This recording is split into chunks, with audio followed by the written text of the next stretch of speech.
KTO Radio présente À haute voix, la lecture intégrale des œuvres spirituelles majeures. Aujourd'hui, Augustin ou le Maître est là de Joseph Malègue.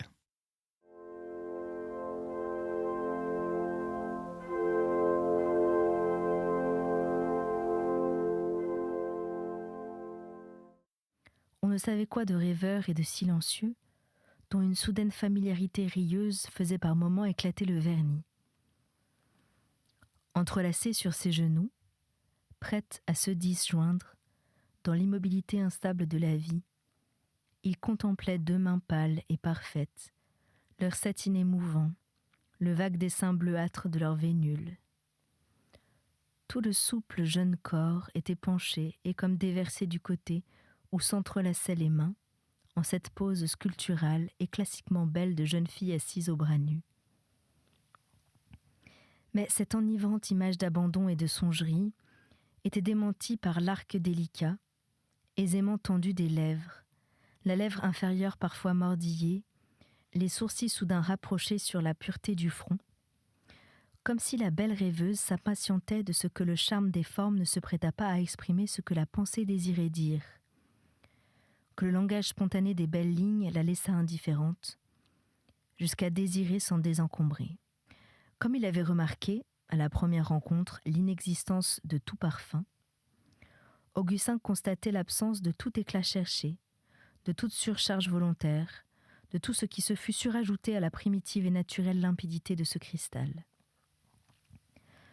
Tandis que son raffinement héréditaire, l'élégance atavique que recelaient ses membres et ses attitudes réalisées seules, et si naturellement une sorte de plénitude éblouissante, on pressentait le souhait obscur de rester comme au-dessous de ses moyens, la défense de parler trop haut, imposée à une trop évidente beauté. Un attrait d'effacement l'habitait, un goût de réserve et de retraite. Un certain effort, dont elle n'avait peut-être pas elle-même une connaissance parfaitement claire, comprimait l'épanouissement de ces dons de mondanité brillante qu'elle eut, comme sa tante, laissé si aisément éclater au moindre de ses gestes et en ses ravissantes immobilités. Pensant aux rêveries franciscaines de l'allée du bord de l'eau, à d'autres évocations encore, Augustin murmurait d'un murmure bas et éperdu « Princesse de France au Carmel ». Jamais elle ne lui avait paru toutes les deux plus amies, plus prochaines. Cette intimité délicieuse, incroyable encore, il y avait 3 semaines, dans le timbre juste qu'eût souhaité son plus effréné désir, traversait l'éblouissement de cet amour pour déposer sur ses marges comme une douceur d'amitié. Lorsque Anne, cessant de lui parler, se tournait vers sa tante ou vers la dame en blanc crème, Augustin se donnait à un environnement lucide et désespéré. « Jamais, jamais, se disait-il, absurde rêve. Et la vie qui suivra sera mort et tombeau. » Mais il suffisait qu'elle revînt à lui avec cette liberté d'amie à laquelle il ne s'habituait pas, pour que cette proximité lui parût de nouveau la forme radieuse et naturelle de sa vie. Il avait, croyait-il, admirablement saisi ce ton de bonheur léger qui lui paraissait avec raison l'unique possible. Une seule fois, il lui fallut, le souffle coupé, s'interrompre au milieu d'une phrase, se reconquérir, paraître chercher à se rappeler un mot. Il venait d'imaginer brusquement, d'une poussée pleine de douceur et de feu, cette petite tête abandonnée contre son épaule, ses joues à lui frôlées par la douce chevelure, et tous deux penchés l'un contre l'autre, en leur tendresse légitime et bénie, écoutant il ne savait quoi dans la nuit. C'est à ce moment qu'il dut se lever, geste imité par monseigneur Herzog. Pendant les quelques minutes que M. Henri Desgresses mit à atteindre le fauteuil d'où le regardait venir sa belle-sœur, Augustin comprit que les circonstances allaient lui permettre de voir le personnage qui entrait, hors de son cadre de prestige et de puissance, saisi par sa nudité humaine, dans son privé, dans son repos, presque sans aucune référence à son international, formidable et diffuse fortune, hormis celle qu'il ne pouvait manquer de filtrer à travers ce visage de calme autorité méditative, et par les seules syllabes de son nom. Se rappelant les circonstances où il l'avait vue pour la première fois, et celles aussi d'aujourd'hui, Augustin ne pouvait même pas dire si la vie lui était heureuse. Il sentait que si ses très faibles perspectives dépendaient de quelqu'un qui ne fût pas Anne, c'était de cet homme autant que Monseigneur Herzog.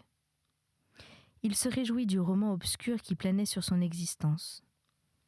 Peut-être l'adoucirait-il pour lui. Puis, il se connut inconcevablement petit et ridicule, eut envie de fuir n'importe où, avec sa honte et son désespoir. Il le voyait aller à elle sans hâte, avec l'habitude, ni impassible ni hautaine, souveraine seulement, d'ignorer, lorsqu'il entrait dans un lieu où elle se trouvait, tout autre chose que sa présence. « Est-ce que je suis en retard ?» demanda-t-il debout devant son fauteuil, juxtaposant la tranquille insignifiance de ses mots à cette immobilité chargée de puissance qui, tant elle savait se faire délicate et tendrement grave, avait l'air de laisser vivre ceux qu'il aimait dans tout le détail de leur vie autonome et de s'abstenir de les résorber. « En retard, Henri ?» Les points de suspension semblaient contenir un sens sentimental qu'elle ne voulait pas achever, une valeur de phrase mélodique en suspens que l'auditeur pouvait appliquer à son gré à cette soirée-là, ou à la vie.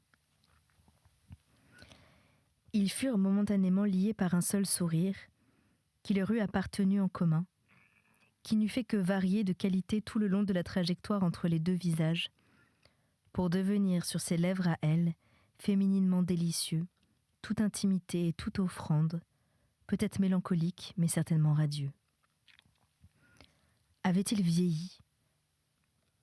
Le gris de ses cheveux s'était accentué, atténuant la singularité de la mèche presque blanche. Il avait séché, presque condensé, un corps resté mince, accentuait l'air de méditation de son sévère et singulier visage.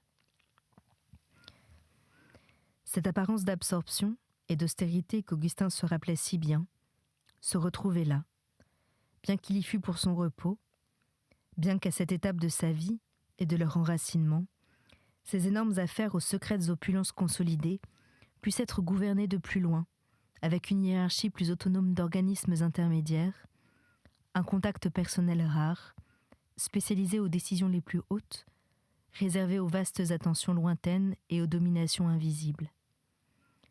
C'est ainsi qu'il avait vieilli, si c'était là vieillir. Augustin et Monseigneur Herzog restaient debout inaperçus. Anne, ayant pris son bras, s'appuyait à lui, câline dans sa robe du soir en crêpe bleue de lin, aérienne, lunaire, au décolleté pur. Le couturier avait eu la sagesse de n'apporter à l'admirable étoffe presque aucune abjonction, mais simplement de dégager les souples courbes longues endormies dans la substance des soies. Lui, sans besoin de la regarder, ne se tournait pas vers elle. Il lui suffisait de la sentir là, partie intégrante et familière de tout un ensemble très aimé, symbole des bonheurs normaux que la vie accordait bien à d'autres, qu'il acceptait qu'elle lui refusât.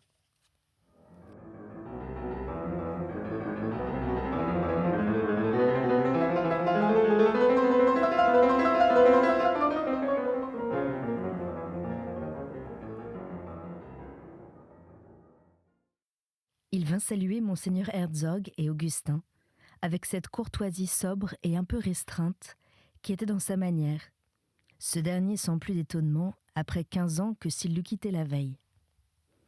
Puis, tourné vers la dame en robe crème, il lui envoya un « Bonsoir, mademoiselle », d'une cordialité cursive qu'elle accepta avec une sorte de froid, dont on eût pu dire s'il était guindé ou intimidé, tous ses sentiments fusionnant dans le même mutisme.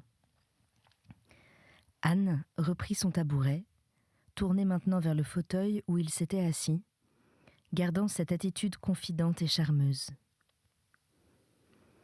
Ils se mirent à parler à voix couverte tous les deux. Pendant ce temps, Monseigneur Herzog racontait d'une jeune fille qu'Augustin comprit être sa petite-nièce. Elle était, quoiqu'amateur, une pianiste de premier ordre, fort entraînée, 4 ou 5 heures par jour, depuis l'âge de 10 ans, et le feu sacré.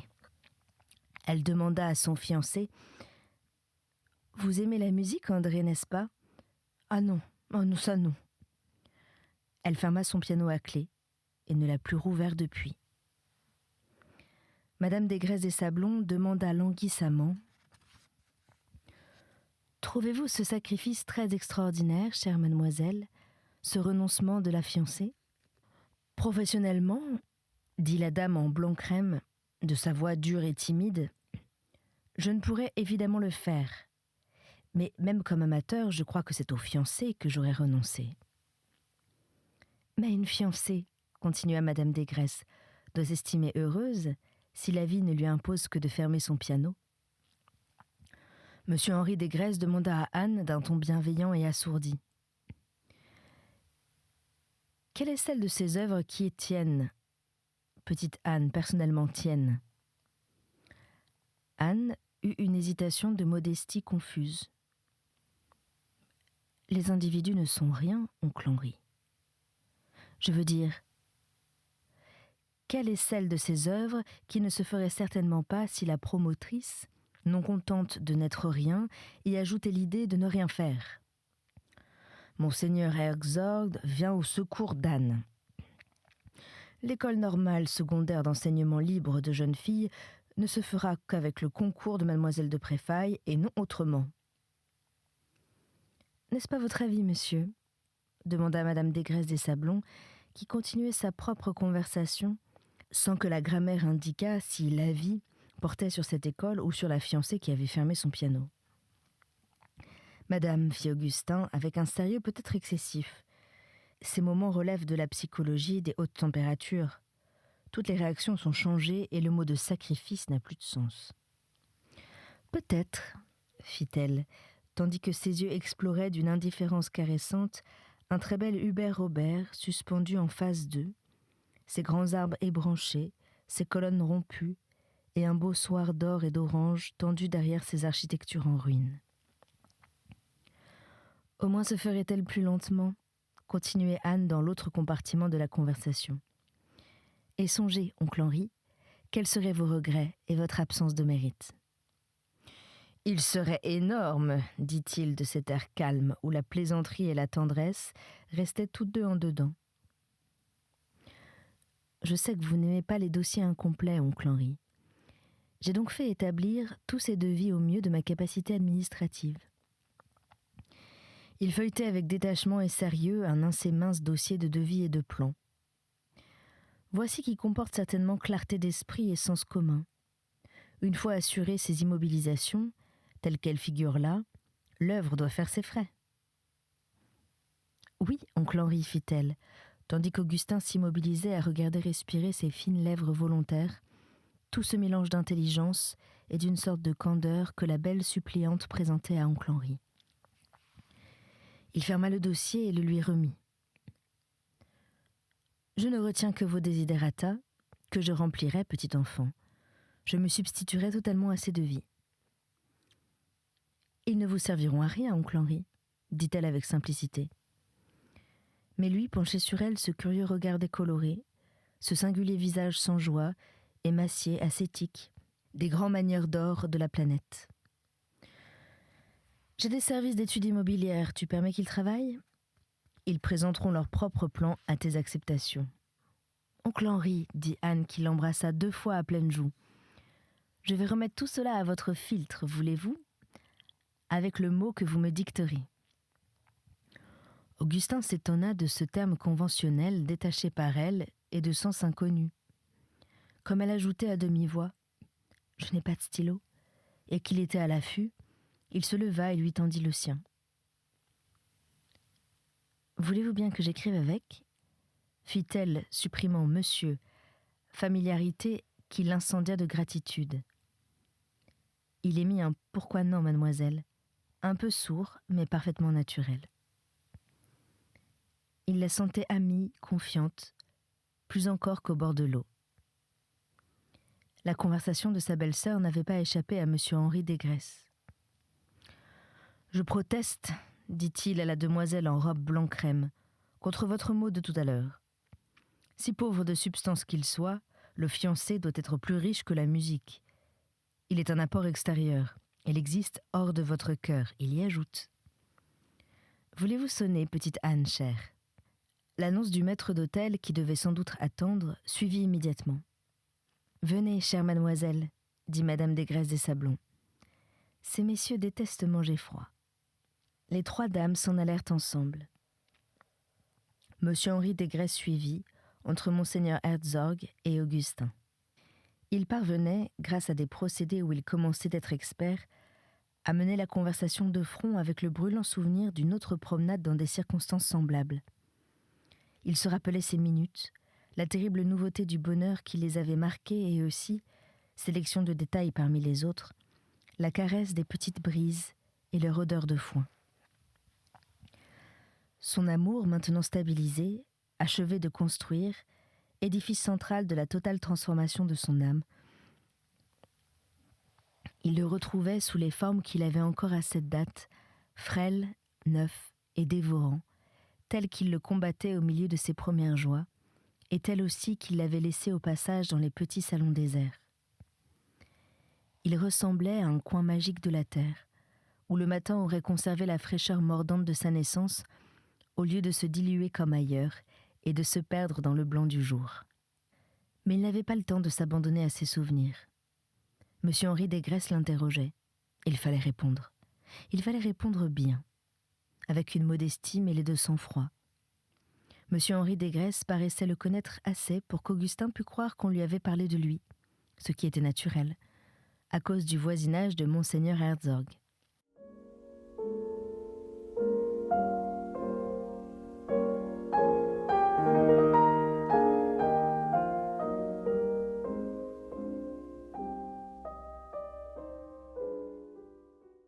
Comme tous les grands utilisateurs de la spécialité des autres, il l'interrogeait sur ce qu'il était vraisemblable qu'Augustin sût le mieux, l'organisation des recherches économiques dans les universités américaines où il avait professé, sujet que lui-même n'ignorait pas non plus. Augustin répondait aussi précis, sobre et significatif qu'il le pouvait. Il lui semblait passer un examen technique d'économie générale où les dépassements de programme étaient les bienvenus. « Je rends grâce, disait M. Desgraisses, aux limites d'âge plutôt prématurées des concours, de ne m'avoir pas laissé aborder les théories économiques avant les faits, mais en même temps qu'eux. Pour moi, dit Augustin, j'ai dû y venir d'un point de vue abstrait, presque méthodologique. C'est un défaut d'universitaire. Ils ne voient des choses que leur idée platonicienne. De plus, dit M. Desgraisses, ils sont serviles envers toute étude technique qui leur est présentée. Si la critique et la plonge, c'est d'habitude dans des directions non viables. Ils ont envers les faits servilité et indocilité à la fois, sauf les grandes exceptions, bien entendu, que leur éducation n'enferme pas. Mais vous, monsieur, le désir des manipulations effectives n'a-t-il jamais traversé votre vie de pur intellectuel ? Je colonise, dit Augustin résigné, un autre coin du monde, tandis que M. Desgraisses, souriant d'un court demi-sourire, s'effaçait pour laisser passer monseigneur Herzog par l'une des portes de ces petits salons dont on n'avait ouvert qu'un battant. Ainsi interrogé, avec une sorte de déférence qui l'intimidait, Augustin ne pouvait pas n'y pas sentir la courtoisie de cet homme, déjà très riche quand il avait commencé de devenir riche, suivant la profonde formule de Marguillier. Et aussi ce mélange de modération et de maîtrise par lequel M. Henri Desgraisses, sur des sujets un peu en dehors de ses préoccupations habituelles, se maintenait lui-même en des limites de précision au-delà desquelles il semblait ne pas désirer juger.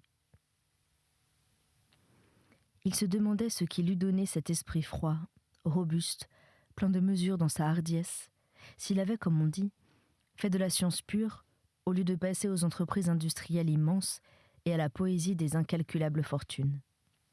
« Je ne reste jamais aux États-Unis, disait sa voix si calme, plus de 2 ou 3 semaines à chacun de mes voyages.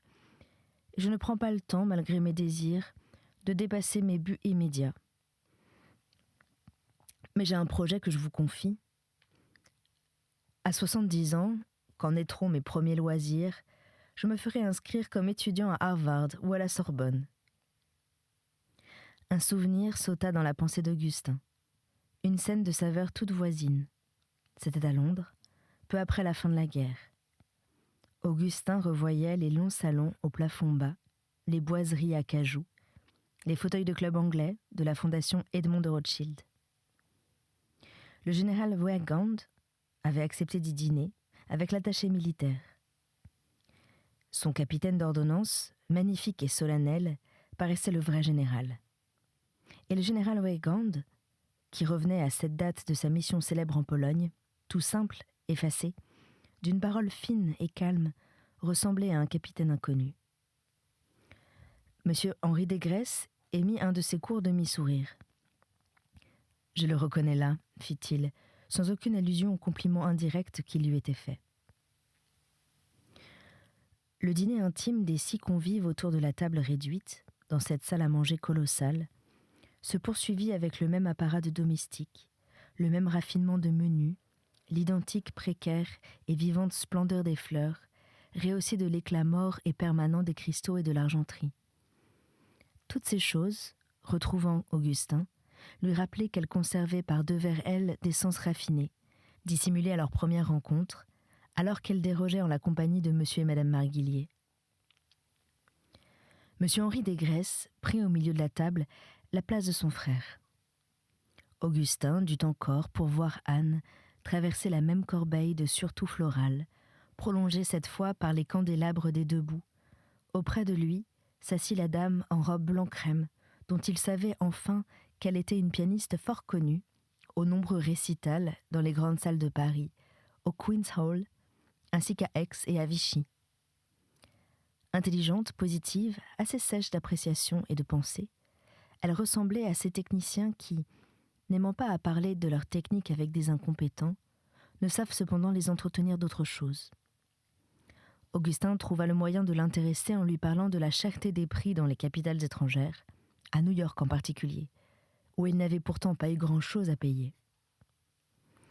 Grâce au petit nombre des convives et à leur intimité, la table vibrait d'une unique conversation heureuse.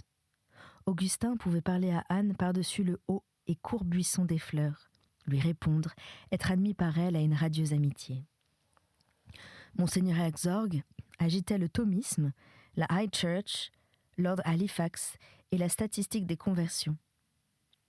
Il décrivait le père Martindale, le jésuite d'Oxford, et la petite maison où il demeurait, dans l'une des ruelles de pauvres gens qui persistent au voisinage des collèges célèbres.